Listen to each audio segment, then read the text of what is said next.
Hello students, तो आज हम लोग फिर एक नया लेसन के साथ स्टार्ट करने वाले हैं जिसका नाम है इंट्रोडक्शन टू यूक्लिड ज्योमेट्री। मतलब यूक्लिड की ज्यामिति का परिचय। यूक्लिड की ज्यामिति क्या है? यूक्लिड की ज्यामिति, यूक्लिड अपना एक कॉमन सा व्यू रखे थे जो ज्योमेट्री के बारे में था। ठीक है, इसके बारे में हम लोग पूरा डिस्कशन करेंगे। उससे पहले welcome to your Pragati mission school channel. ठीक है, I am Neeraj Singh. Good morning, good evening and good afternoon, जब भी आप तक ये वीडियो पहुंच रहा होगा। अब हम लोग इससे पहले इसको शुरू करते हैं। आप लोग कुछ वर्ड मीनिंग है नोट कीजिए, फिर क्लियर करके इसको हम लोग शुरू करते हैं। आपने पॉज कर इसको नोट कर दिया होगा। ठीक है, अब हम लोग इसको क्लीन करते हैं, उसके बाद आगे बढ़ते हैं। मीनिंग नोट कर लिया होगा, तो हम लोग अब शुरू करने जा रहे हैं इसके एक्सियम्स के साथ, है ना। एक्सियम्स क्या था? Euclid's axiom. यूक्लिड्स एक्सियम का मतलब होता है यूक्लिड की सुत्तियां। सुत्ति का मतलब क्या था? सुत्ति का मतलब होता है कुछ ऐसे रूल्स, ऐसे रेगुलेशंस जिसको प्रूव करने की जरूरत नहीं पड़ती है। वो सिर्फ देखकर, समझकर, एक्सपीरियंस से उसको सिर्फ बताया जा सकता है ना। उसको उसके लिए कोई प्रूफ नहीं है।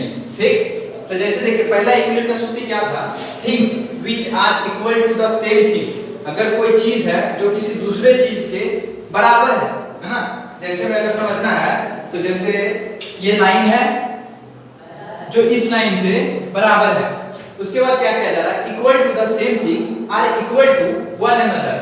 अगर ये थिंग्स इस थिंग्स के साथ देखने में एकदम एक जैसी है तो ये दोनों थिंग्स आपस में बराबर भी होगी। जैसे अगर हम लोग मिरर में देखते हैं तो जो अंदर दिखता है वही बाहर में है ना, तो दोनों चीजें भी आपस में बराबर होगी। ये पहला एक्सियम्स कहता है। दूसरा एक्सियम्स क्या कहता है? बोले ना, इसको कोई प्रूफ की जरूरत नहीं, ये आपको पता है लेकिन आपने कभी ऑब्जर्व नहीं किया कि होता क्यों है, क्यों होता है, कैसे होता है ना। इसीलिए इन्होंने ऑब्जर्व किया था। इनका एक रेगुलेशन था जो मैथ को एक नया डायरेक्शन, एक नया दिशा देता है। He was a great mathematician Euclid's और पाइथागोरस, थेल्स, ये सब बहुत अच्छे मैथमेटिशियंस थे। ठीक है, तो यूक्लिड्स के कुछ एक्सियम्स हैं जो हम लोग का एक पूरा लेसन ही आपके ऊपर में लिखा हुआ है, आप लोग की किताब में लिखा हुआ है यूक्लिड्स के ज्योमेट्री के ऊपर में। दूसरा एक्सियम्स क्या है? If equals are added to equals. अगर इक्वल्स को मतलब कि ये जो है इस लाइन से बराबर है, दोनों इक्वल्स हुए है ना, आर एडेड टू इक्वल्स, इसमें ये लाइन ऐड किया जा रहा है तो इसमें भी ये लाइन ऐड किया जा रहा है।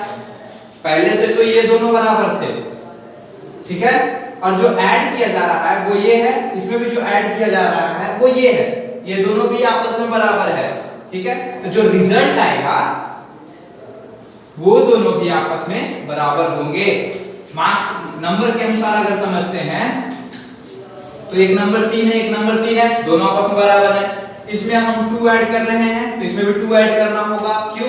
क्योंकि बोल रहे हैं इक्वल्स आर एडेड, इक्वल ही ऐड करना है इक्वल्स में। पहले से तो बराबर थे ही, इसमें जो ऐड होगा वो भी बराबर होना चाहिए। 2 ऐड हो रहा है, दोनों बराबर हुए। अब जो दोनों का रिजल्ट होगा वो भी बराबर होगा। जाहिर सी बात है, हम लोग सबको पता है कि अगर 3 इधर ऐड करेंगे 3 उधर ऐड करेंगे तो आंसर में 6 आने वाला है, लेकिन आपने कभी इसको ऑब्जर्व नहीं किया होगा ध्यान गौर से, है ना। चलिए तीसरा एग्जांपल को समझते हैं। If equals are subtracted from equals, the remainders are equal. अगर इक्वल में से दो इक्वल को सब्ट्रैक्ट किया जाता है, जैसे अभी ऐड था अब सब्ट्रैक्ट है, तो इसमें से भी जो बचेगा वो इक्वल ही होगा। ठीक है, 3 इक्वल्स था जिसमें से सब्ट्रैक्ट किए 1, उधर भी 3 इक्वल्स था जिसमें सब्ट्रैक्ट किए 1, तो आंसर भी क्या आ रहा है? इक्वल आ रहा है।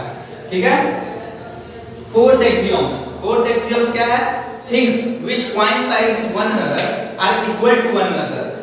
वैसे things which coincide का मतलब होता है मेल खाना, मतलब एक जैसा दिखना, है ना। तो जैसे अगर ये है, इससे अगर मेल खाता है, एक जैसा दिखता है, तो जो इसमें मान चलिए कोई एंगल है, अगर ये एंगल है इस तरह से, है ना, तो ये एंगल भी इससे मैच कर रहा है क्योंकि दोनों एक ही लाइन पे लाई कर रहा है, तो दोनों एंगल मैच कर रहा है। तो जब दोनों एंगल मैच करेगा तो वो दोनों एंगल आपस में बराबर होगा। ठीक है, समझ में आया कुछ? Things which coincide with one another are equal, दोनों आपस में बराबर भी होगा। The whole is greater than the part.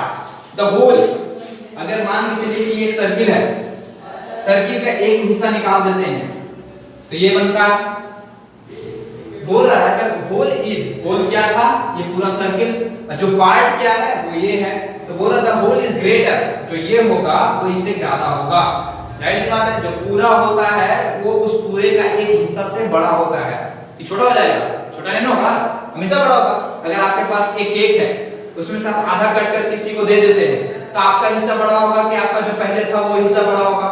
जाहिर सी बात है, जो आपका पूरा एक हिस्सा था वो पहले बड़ा था, जो काट के आपने अलग किया वो छोटा हिस्सा है। ठीक है, तो जो होल होगा यानी जो पूरा होगा वो एक हिस्से वाले से बड़ा होगा। ठीक है, things which are double of the same things. अगर मान के चलिए कि दो सेम थिंग्स है, things which are double of the same things are equal to one another.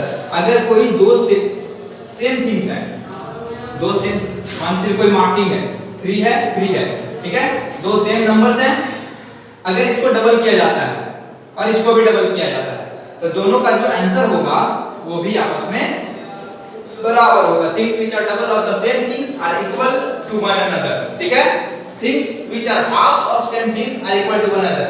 अगर इसको डबल ना करके हाफ कर दिया जाता है, मतलब हाफ करने का मतलब है अगर कोई नंबर 4 है, इसको हाफ करेंगे तो क्या हो जाएगा 2, इसको हाफ करेंगे तो क्या हो जाएगा 2। तो जो हाफ नंबर आएगा दोनों का, पहले से याद रखना है, क्या बोल रहा है, things which are halves of the same, पहले से भी सेम होना चाहिए, और दोनों में जब हाफ होगा तभी सेम आएगा। अगर पहले से ये 4 है ये 5 होगा, सेम तो हुआ नहीं, तो ये एक्सियम उसके ऊपर में काम नहीं करता है। इसके ऊपर काम कर रहा है जो पहले से बराबर है, अगर उसके साथ में हम हाफ कर रहे हैं, उसमें ऐड कर रहे हैं, अगर प्लस कर रहे हैं, सबट्रैक्ट कर रहे हैं, दोनों नंबर सबट्रैक्ट होने वाला ऐड होने वाला बराबर होगा, तो आंसर भी उसका बराबर आएगा। ये है इसके 7 एक्सियम्स, 7 एक्सियम्स। 7 एक्सियम्स का मतलब आपको पता चल गया होगा। आप लोग ये 7 एक्सियम्स को रिमेंबर करना है, इसको नोट करेंगे।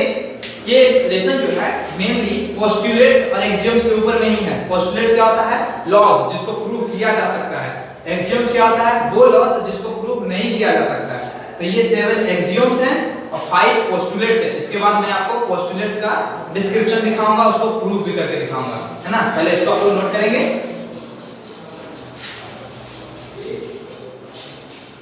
पॉज कर आप लोग नोट कर लिया होगा। अब हम इसको क्लीन करने जा रहे हैं ताकि पोस्टुलेट्स के साथ बढ़ सकता है। ठीक,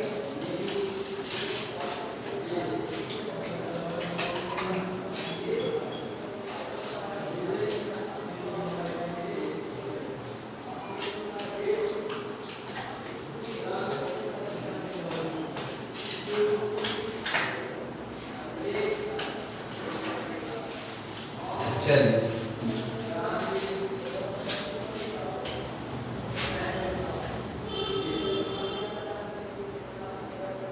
यूक्लिड्स पोस्टुलेट्स, हेडिंग देंगे यूक्लिड्स पोस्टुलेट्स, यहां देते हैं यूक्लिड्स पोस्टुलेट्स, है ना। सबसे पहला जो पोस्टुलेट नंबर 1 यहां देना है, पोस्टुलेट नंबर 1। पोस्टुलेट नंबर 1 कहता है a straight line may be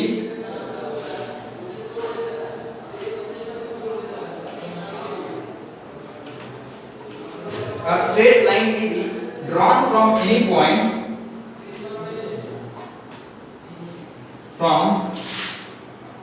any point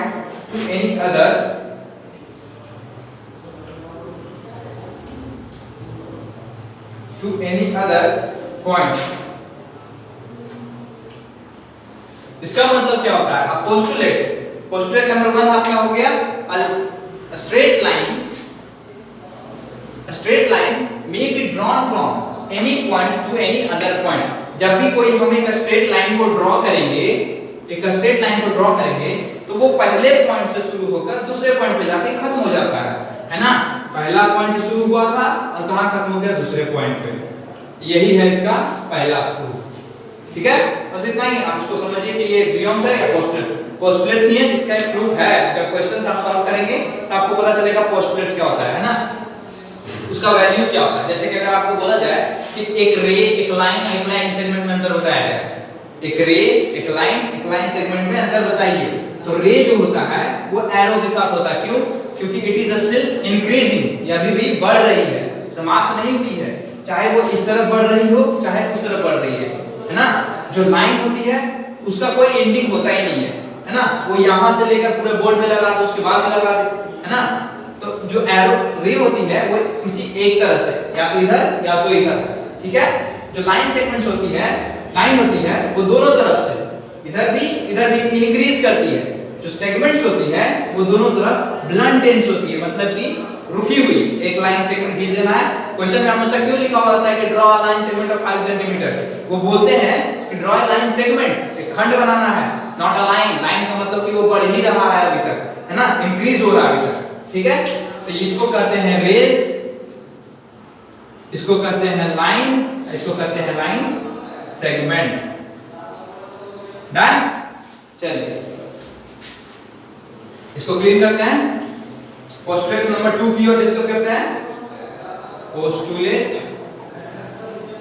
2, postulate 2 कहता है a terminated line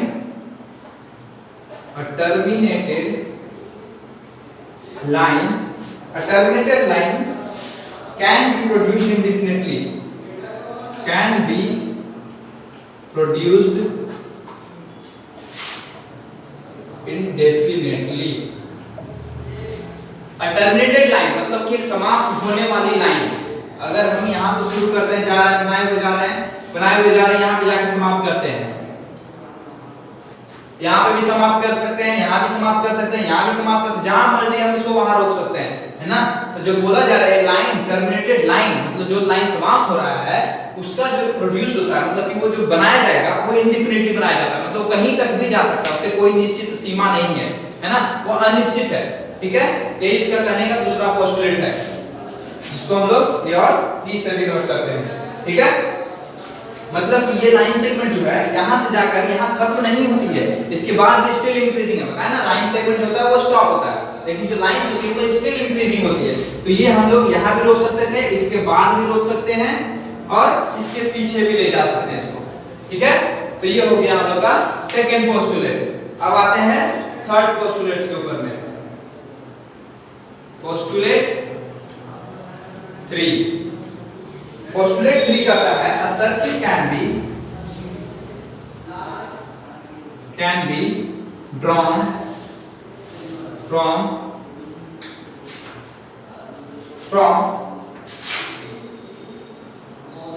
with any center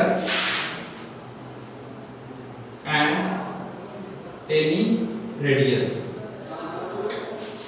समझने का कोशिश करेंगे। कहने का मतलब क्या है, पोस्टुलेट 3 कह रहा है a circle, एक जो सर्किल होता है, can be drawn बनाया जा सकता है with any center, किसी भी सेंटर से और किसी भी रेडियस का, है ना। कोई उसमें मतलब सीमा नहीं होता कि अगर आपको सर्किल बनाना है तो 3 सेंटीमीटर का ही बनाना है, जिसका सेंटर में होना चाहिए, है ना। हम चाहेंगे तो यहाँ पे सेंटर बना के उसको सर्किल कर देंगे, इतना लंबा रेडियस बना के उसको हम सर्किल कर देंगे, है ना। जितना बड़ा मेरा मर्जी होगा उतना बड़ा हम सर्किल, मतलब उसका कोई सीमा नहीं है। मैथ में आपका ये है कि आपको जो दिया जाता है कि इतना सेंटीमीटर बनाना है तो उतना बना सकते हैं, है ना। ऐसा नहीं लिखा हुआ है कि हाँ आप लोग हमेशा x ही यूज करना है, चाहे फिर इसी को यूज करना है, चाहे मैथ का मतलब डेफिनिट सेंटर का बनाना है ना, वो मतलब इनडिफिनिट है। तो वो इसी का कहना है a circle can be drawn with any center and any radius, किसी भी सेंटर से किसी भी रेडियस का सर्किल बन सकता है। जैसे अभी हम इतना छोटा सा सेंटर से इतना छोटा सा रेडियस बनाते हैं और फिर उसके बाद थोड़ी देर बाद बनाएंगे जो इस तरह से कुछ, है ना, इतना बड़ा सर्किल के कवर में आएगा। तो समझ में आ रहा है? तो उसके लिए कोई सीमा नहीं दिया जाता है। अब हम लोग बढ़ेंगे तीसरे फोर्थ पोस्टुलेट की ओर। इसको क्लीन करते हैं, आप लोग इसको नोट करते जाना है पॉज कर। अगर जल्दी में अगर मैं क्लीन कर दे रहा हूं तो फिर आपके बुक में भी पोस्टुलेट्स होंगे, वहां से भी नोट कर सकते हैं, है ना। बुक्स में पोस्टुलेट होंगे तो वहां से भी नोट कर सकते हैं। एक्सियम्स और पोस्टुलेट्स याद रखना बहुत जरूरी है, ठीक है। चलिए पोस्टुलेट नंबर 4 पे हम लोग आएंगे।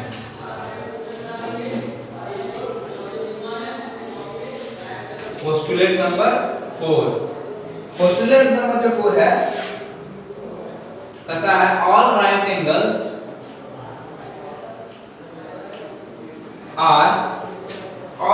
are equal to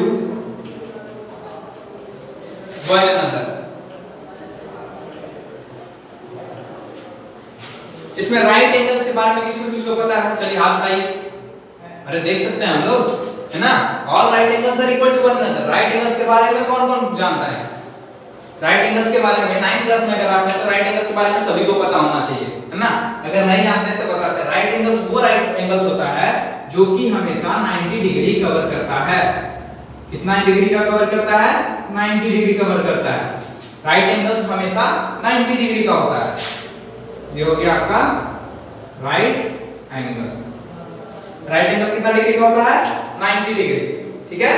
तो all right angles are equal to one another. जितना भी राइट एंगल्स होगा वो सब के सब एक दूसरे से बराबर होगा। जैसे पहला राइट एंगल हो गया, ये कितना डिग्री होगा? 90 डिग्री होगा, ए बी सी। दूसरा राइट एंगल हो गया ये भी कितना होगा? 90 डिग्री होगा, डी ई एफ। ये दोनों आपस में बराबर है ना? अगर तीसरा बनाते हैं तो ये भी राइट एंगल है, ये कितना डिग्री होगा? 90 डिग्री होगा। ये हो गया आपका पोस्टुलेट नंबर 4। अब आते हैं पोस्टुलेट नंबर 5 पे। जो पोस्टुलेट नंबर 5 होगा उसका कहना है इफ अ स्ट्रेट लाइन, तो ये है आपका यूक्लिड का पोस्टुलेट नंबर 5। क्या कहता है postulate number 5? If a straight line falling on two straight lines, एक स्ट्रेट लाइन जो है दो स्ट्रेट लाइन के ऊपर में फॉल करता है। ये हो गया आपका स्ट्रेट लाइन AB, ये हो गया CD, और जो फॉल कर रहा है वो हो गया PQ, है ना? If a straight line falling, straight line fall हो गया ऑन टू स्ट्रेट लाइन, दो स्ट्रेट लाइन के ऊपर में। स्ट्रेट लाइन का मतलब ये नहीं कि लाइन सीधा होना है। स्ट्रेट लाइन का मतलब लाइन इस पे सीधा नहीं होना चाहिए, लाइन सिर्फ सीधा होना चाहिए, मतलब ऐसे होना चाहिए। लाइन ऐसे ऐसे नहीं होना चाहिए। स्ट्रेट लाइन का मतलब ये होता है, ये होता है स्ट्रेट लाइन, ये होता है कर्व लाइंस, ठीक है? ना कि परपेंडिकुलर चाहिए। जब बोलेगा परपेंडिकुलर लाइंस तब इस लाइन के ऊपर में एकदम इस तरह का लाइन गिराएंगे। समझ में आया कुछ? तो बोला है इफ अ स्ट्रेट लाइन, एक स्ट्रेट लाइन खींच दिया गया on two straight lines makes the interior angles, interior angle बना रहा है। एक यहां बना रहा है, यहां बना रहा है, एक यहां बना रहा है, एक यहां बना रहा है ना? इंटीरियर एंगल्स बना रहा है on the same side of it, उसके सेम साइड्स पर, है ना? Together less than two right angles. अगर दोनों राइट एंगल्स को लिया जाए, जैसे मैं हम फिर से इसको बनाकर दिखाते हैं आपको, कुछ इस तरह से समझिए ताकि आसानी हो। एक स्ट्रेट लाइन है, ये एक स्ट्रेट लाइन है, कुछ इस तरह से। पैरेलल लाइंस का डिस्कशन नहीं किया था, दो स्ट्रेट लाइंस का डिस्कशन किया था, और ये गिरता हुआ लाइन इसके ऊपर में है। ये हो गया AB, ये हो गया आपका CD, ठीक है? CD। तो जो ये इंटीरियर एंगल है, मतलब ये एक एंगल, ये एक एंगल, ये भी 90 डिग्री से कम होगा, ये भी 90 डिग्री से कम होगा, है ना? क्या बोल रहा है? फिर से स्टेटमेंट पढ़िए। If a straight line falling on two straight line, दो स्ट्रेट लाइन पे एक स्ट्रेट लाइन फॉल कर रहा है, makes the interior angles, make कर रहा है interior angle on the same side, दोनों सेम साइड में है, ये भी इधर की ओर है, ये भी इधर की ओर है, ठीक है? Same side. It taken together, अगर दोनों को एक साथ लेते हैं तो less than two right angles, दो राइट एंगल से नंबर कम आता है। दो राइट एंगल का मतलब क्या होता है? 90 + 90 = 180 डिग्री। अगर हम इसको ऐड करेंगे तो 180 डिग्री आएगा? नहीं आएगा। इसका रूल है कि नहीं आएगा, आप कुछ भी कर लीजिएगा, नहीं आने वाला है, ठीक है? तो जब ऐसा होगा, जब इसका ऐड 180 डिग्री नहीं आता है, तब क्या करना है? Then the two straight lines, तब जो होगा दो straight line if produced indefinitely, अगर इसको और बड़ा किया जाए, और बड़ा किया जाए मतलब कि और बड़ा किया जाए, इसको भी और बड़ा किया जाए, produce indefinitely, meet on that side, उसी साइड पे जाके मीट करेगा। देखिए यहां मीट कर रहा ना, एंगल का साइड भी यही था, मीट भी कहां कर रहा है? इसी साइड पे कर रहा है, ठीक है? Meet on that side on which the, जहां पर सम ऑफ एंगल्स, जहां पे सम ऑफ एंगल्स मतलब कि जो एंगल को जोड़ेंगे हम लोग, वो जो होगा दो राइट एंगल से कम आएगा। मतलब कि ये भी एंगल जो होगा वो दो राइट एंगल के मुकाबले में कम आएगा, 180 डिग्री से कम आएगा, ये 90 डिग्री से कम आएगा, है ना? 90 डिग्री से कम आएगा, ये भी 90 डिग्री से कम आएगा। तो समझ में आया? पहले बोला दो स्ट्रेट लाइन खींचना है, दो स्ट्रेट लाइन ले लिए, उस पे एक स्ट्रेट लाइन गिरा है, एक स्ट्रेट लाइन गिरा है, उसका जो दोनों इंटीरियर एंगल होगा वो दो राइट एंगल से कम होगा, मतलब एक एंगल 90 डिग्री से कम होगा, एक एंगल 90 डिग्री से कम, एक एंगल 90 डिग्री से कम है। ये भी हो सकता है कि ये 90 डिग्री से ज्यादा हो लेकिन ये बहुत कम हो। इसका कहने का मतलब है दोनों ऐड करने के बाद दो राइट एंगल से कम होगा, बस 90 डिग्री से ज्यादा या कम नहीं लिख रहा है, ये लिख रहा है कि 90 + 90 180 डिग्री से कम होना चाहिए। दोनों ऐड करने के बाद, अलग-अलग का डिस्कशन नहीं है, अलग-अलग का डिस्कशन नहीं है, दोनों एक साथ, ठीक है। तो जो दोनों स्ट्रेट लाइंस रहेंगे, पहले वाले स्ट्रेट लाइंस रहेंगे, अगर उसको हम और प्रोड्यूस करते हैं तो जहां पे वो मीट करेगा वो भी 180 डिग्री से कम होगा, टू राइट एंगल्स से लेस होगा, है ना। ये था फिफ्थ पोस्टुलेट। तो इसके बाद हम लोग जाएंगे डिस्कशन करने के लिए कुछ डेफिनेशंस पे, जो हो गए पैरेलल लाइंस, परपेंडिकुलर लाइंस, है ना। तो पहले आप लोग इसको नोट करें, उसके बाद हम लोग उसके ऊपर डिस्कशन करते हैं।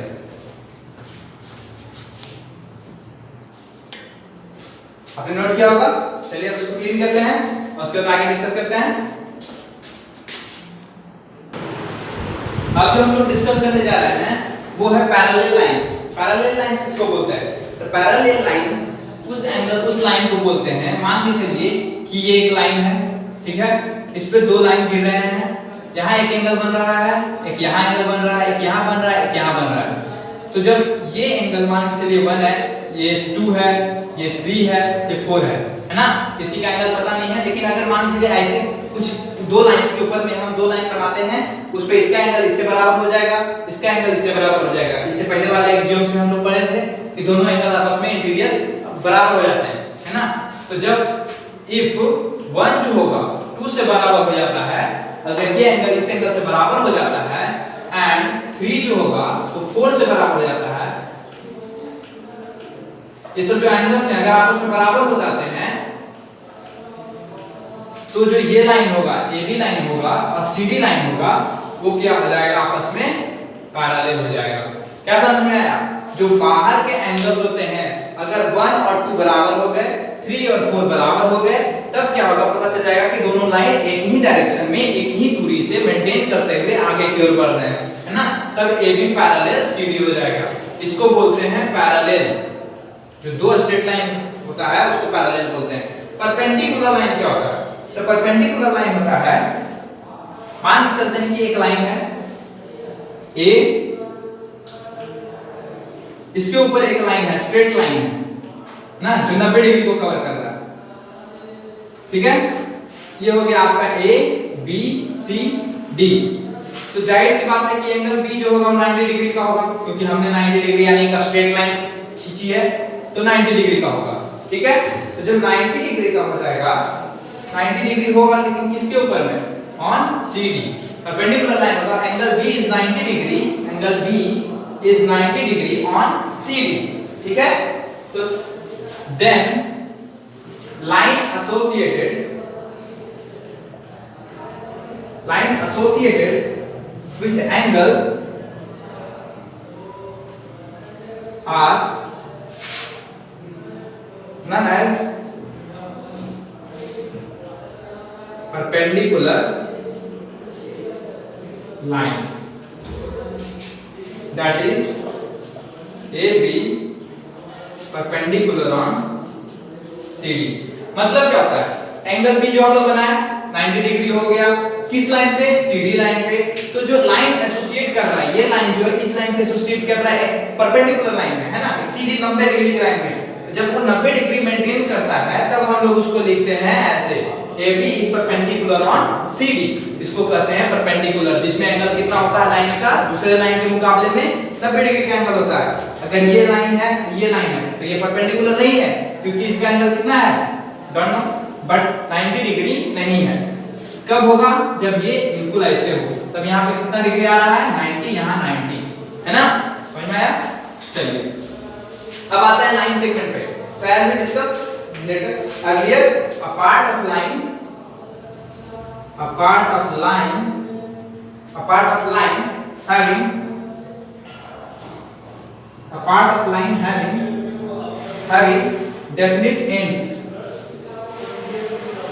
having definite ends, a part of line having definite ends, वो लाइन का वो हिस्सा जिसमें दो डेफिनेट एंड्स हो, है ना। जैसे कि अगर मान चलिए ये एक लाइन है, इसमें दो डेफिनेट एंड, एक हम यहां लगाते हैं, यहां लगाते हैं, तो ये अपना हिस्सा हो जाएगा AB का, जिसको हम लोग अगर बाहर निकाल दें तो कुछ इस तरह का हो जाता है AB एक हिस्सा। तो दोनों में अगर डेफिनेट एंड हो गया तो वो हो गया एक लाइन सेगमेंट। अगर डेफिनेट एंड नहीं मिलता है तो वो क्या हो जाता है, लाइन हो जाता है। इसके साथ हम लोग का ये यूक्लिड ज्योमेट्री का सब थ्योरेटिकल है, सिर्फ रिमेंबर करने वाले और समझने वाली चीजें हैं, तो इसको समझ में आया होगा आपको। तो इसके साथ बस एक दो क्वेश्चन सॉल्व करेंगे इस थ्योरम्स और एक्सियोम्स के ऊपर में, ज्यादा कुछ डिस्कस नहीं किया हुआ आपके लेसन में, बस इंट्रोडक्शन ही पार्ट है सबका, ठीक है।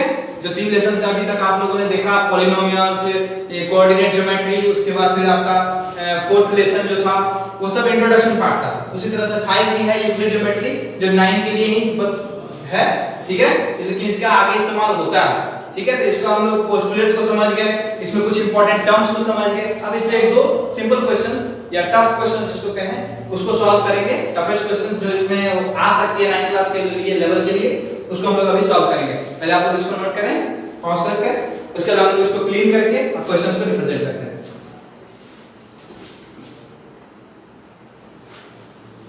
आपने नोट कर लिया होगा, चलिए अब इसको क्लीन करते हैं और क्वेश्चंस लाते हैं। चलिए, तो पहला क्वेश्चन आपके सामने है, if a point C lies between two points A and B, C point जो है दो पॉइंट के बीच में आता है, जो कि है A और B, A और B के बीच में क्या आ रहा है, C आ रहा है ना।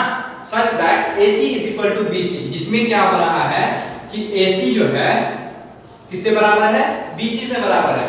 तो प्रूफ करना है कि AC is equal to 1/2 AB। लिखने का पैटर्न क्या होता है हम लोग का कि सबसे पहले हम लोग क्या लिखते हैं, जो दिया जाता है ना। सबसे पहले जो क्या लिखते हैं, जो दिया गया है क्वेश्चन में, गिवन क्या है, AC is equal to BC given है, ठीक है। टू प्रूफ क्या करना है हमको, प्रूफ करना है कि AC is equal to 1/2 AB है। अब हम लोग यहाँ से प्रूफ करना शुरू करेंगे, तो लिखेंगे प्रूफ। अब यहाँ से प्रूफ करना शुरू कर रहे हैं, तो हम डायग्राम से समझ रहे हैं कि AC is equal to BC दिया हुआ है ना। समझ में आ रहा है कुछ, AC is equal to BC दिया हुआ है।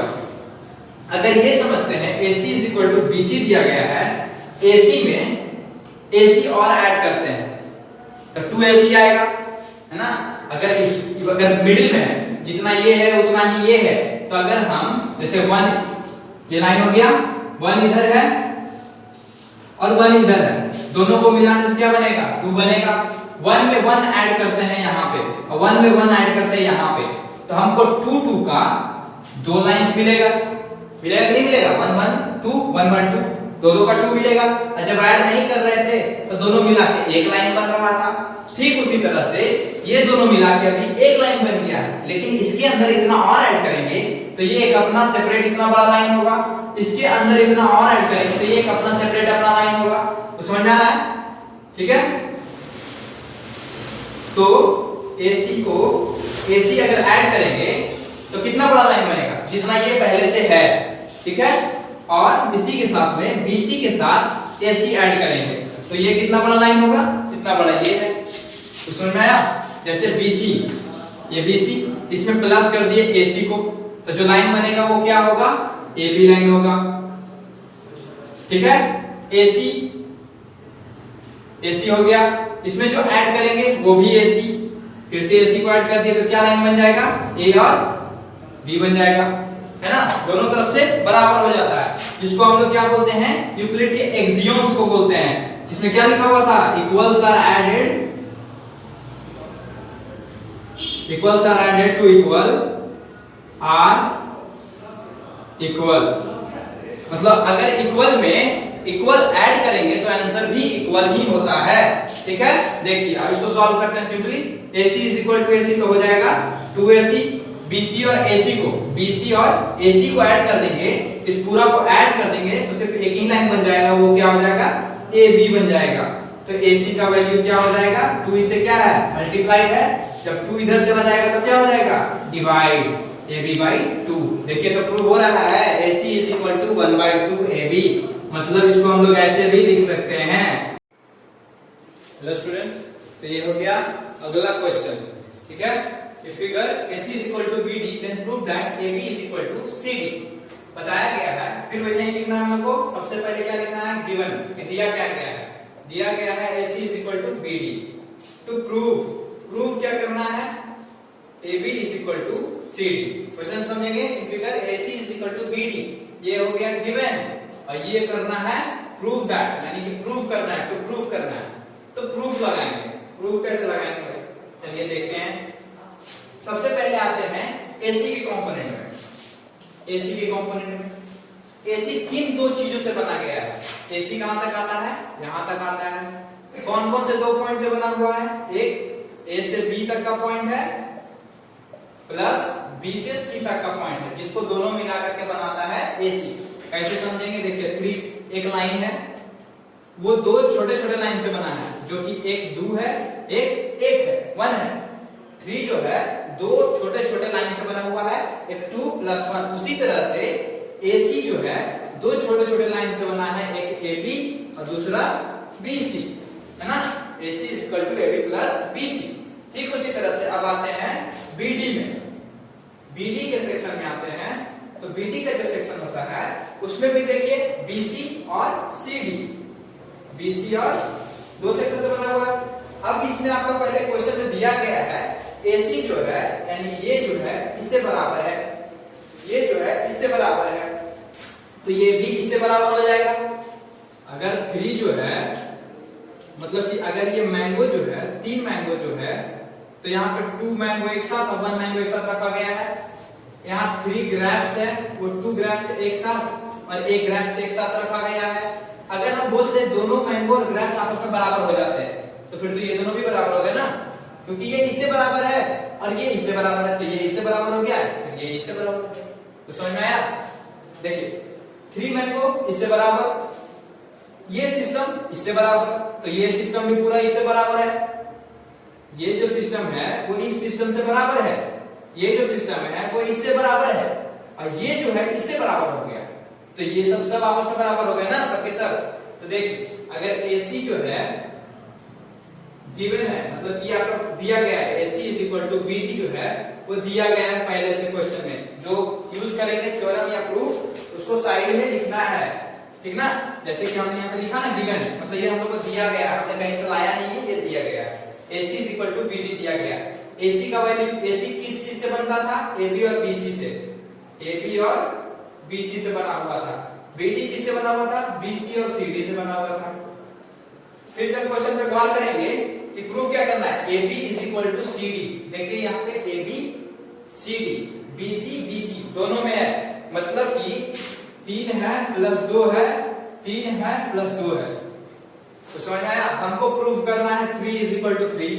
हम क्या करेंगे, +2 यहां से माइनस करेंगे, +2 यहां से माइनस करेंगे। किस थ्योरम के अनुसार, उस थ्योरम का नाम है equals are subtracted from equals is equal to equal.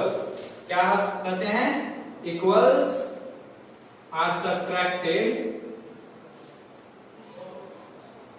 From equal are equal. जैसे ऐड के लिए था equals are added to equal are called equal, तो इक्वल्स आर सबट्रैक्टेड भी इक्वल से अगर करेंगे तो आंसर में इक्वल ही आएगा। अगर ए बी जो है, ए बी + BC जो है BC + CD से बराबर है, उसमें इसमें से भी BC हटा देंगे, उसमें से भी BC हटा देंगे, ठीक है। यहाँ से भी BC माइनस, यहाँ से भी BC माइनस, अभी भी दोनों बराबर होना चाहिए।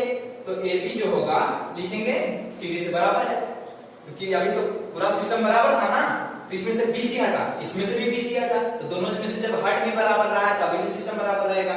जैसे अगर हम इधर 2 मैंगो 1 ग्रेप्स रखते हैं, इधर में भी 2 मैंगो 1 ग्रेप्स रखते हैं, है ना, तो जो 1 ग्रेप्स को अगर निकाल देंगे तो यहां से भी निकाल देंगे, तो ये सिस्टम दोनों बराबर हो जाएगा। उसी तरह से यहाँ पे ये भी बराबर हो जाएगा, तो ये भी आपका सॉल्व हो गया, हेंस प्रूव। यही कुछ टफ तरह के क्वेश्चन थे, इसके सिवाय कोई भी टफ तरह के क्वेश्चन आपको नहीं देखने के लिए मिलेंगे। बाकी सब थ्योरेटिकल होगा, जो आपको रिमेंबर होगा और उसके बाद उस पर सॉल्व होगा। तो चैप्टर वाइज सबको सॉल्व करना है, चैप्टर वाइज लेक्चर को समझना है, चैप्टर वाइज थ्योरम को कंफर्म करना है, उसको रिमेंबर करना है, ठीक है। पढ़ते रहिए, ऑल द बेस्ट।